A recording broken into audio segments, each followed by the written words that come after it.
Los templarios.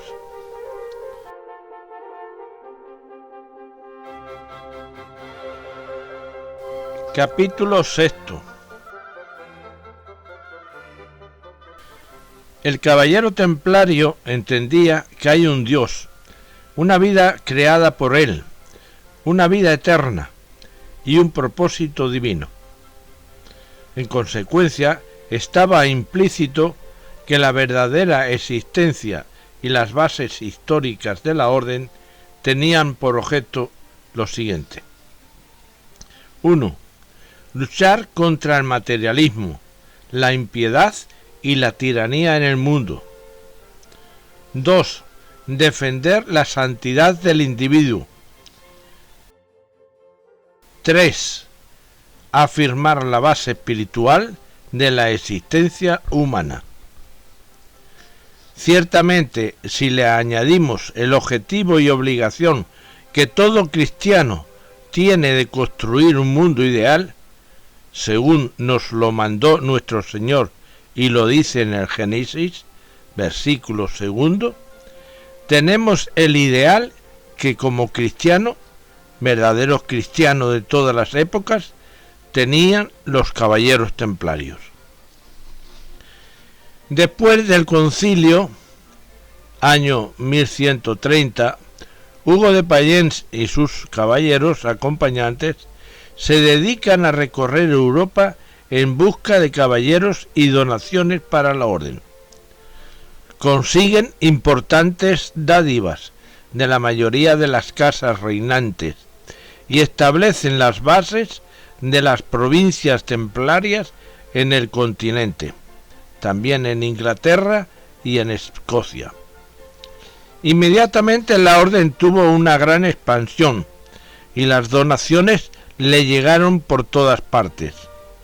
Las primeras, naturalmente, fueron el feudo de Hugo de Payens, seguido de otras hechas por Tibaldo de Champaña y Brie, y así fue como se fundaron las grandes templarías de la Champaña. Le siguieron en el Languedoc, la Provenza, España, Flandes e Inglaterra. Antes de partir hacia Oriente, lo que harán en compañía de Fulco de Anjou, que viajaba a Palestina para desposarse con la heredera del reino, Hugo de Payens nombra a Payens de Montdidier maestre de Francia, por lo que éste se dirige a París mientras los demás parten hacia Tierra Santa. El balance de lo obtenido es muy positivo. En hombres, más de 300 caballeros son los que se embarcan. En las donaciones, además del oro, se han conseguido los reliefs de importantes feudos y las propiedades de iglesias, derechos de limosna de determinadas iglesias en días estipulados, granjas y lugares. En prestigio se puede decir que tanto la iglesia como los poderes seculares conocen ya la nueva milicia. Su fama se extendió rápida por toda Europa. No había ciudad ni pueblo que no ayudara con su dinero y víveres a estos piadosos guerreros. Todo el que moría se creía en el deber de legarle algo. Las principales familias les enviaban sus hijos a fin de que se instruyeran en las buenas costumbres y en el valor de aquella orden ya famosa. Los que tenían pecados que expiar y remordimientos que acallar, se ofrecían a entregarles sus riquezas a estos caballeros. En ese mismo año escribe Bernardo de Claraval su Laude Nove Milite, aunque autores sitúan el texto entre los años 1130-1136. Este elogio, largamente solicitado por Hugo de Payens, según dice el mismo Bernardo de Claraval, intenta conciliar la idea del monje y del guerrero en una sola persona, y a la vez y de forma muy audaz, cruza el umbral de la llamada guerra justa, en la cual se combate por el bien común, a la guerra santa, en la cual se combate en nombre de Dios. Y dice así: un caballero de Cristo es un cruzado en todo momento, al hallarse entregado a una doble combate. Repito, al hallarse entregado a un doble combate, frente a las tentaciones de la carne y la sangre, a la vez que frente a las fuerzas espirituales del cielo. Avanza sin temor, no descuidando lo que pueda suceder a su derecha o a su izquierda, con el pecho cubierto con la cota de malla y el alma bien equipada con la fe. Al contar con esas dos precauciones, no teme a los hombres ni a demonio alguno. Moveos con paso firme, caballeros, y obligad a huir al enemigo de la cruz de Cristo. Tened la seguridad que ni la muerte ni la existencia os podrán alejar de su caridad.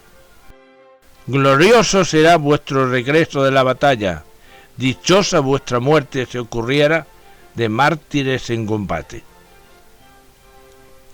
Los caballeros son alineados de a pares en diadas, como haría Pitágoras con sus novicios.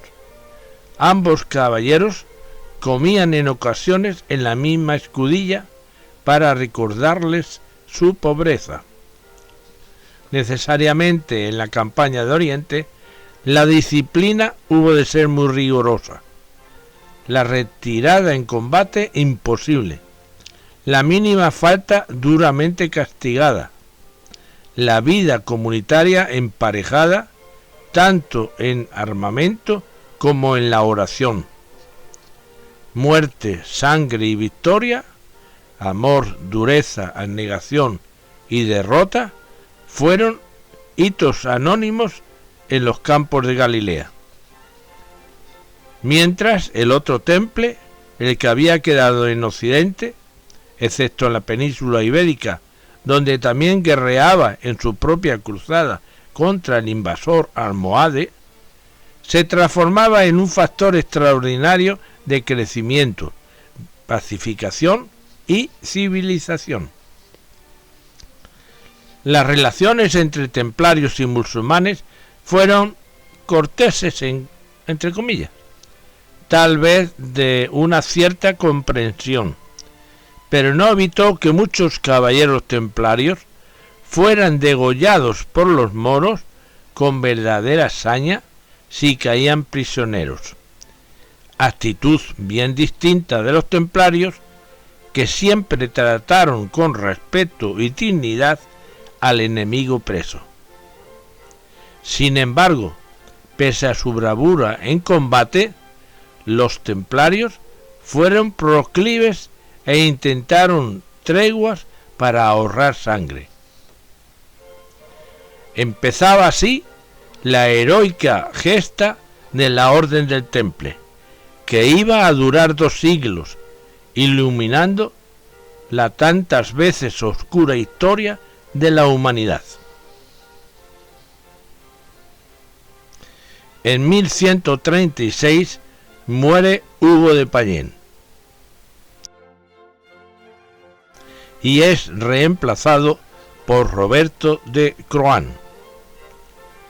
Los templarios eligieron a este caballero por su espíritu cauteloso y abierto. Hugo de Payens, de carácter realmente admirable, tenía las cualidades de un guerrero, mientras que Roberto de Croán tenía las de un diplomático y las de un administrador de primer orden. Al estudiar y analizar estos 2 gigantes del temple, se me viene a la memoria las de otros 2 gigantes de nuestro tiempo. El Papa Juan Pablo II, que cual guerrero del siglo XX fue capaz de luchar y vencer nada menos que al comunismo de Europa, y dejar en ridículo a los residuos que quedan por el mundo.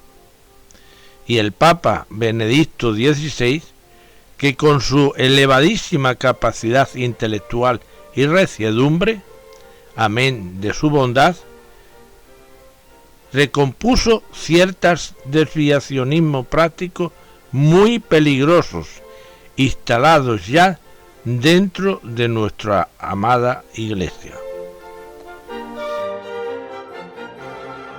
Fin del capítulo 6.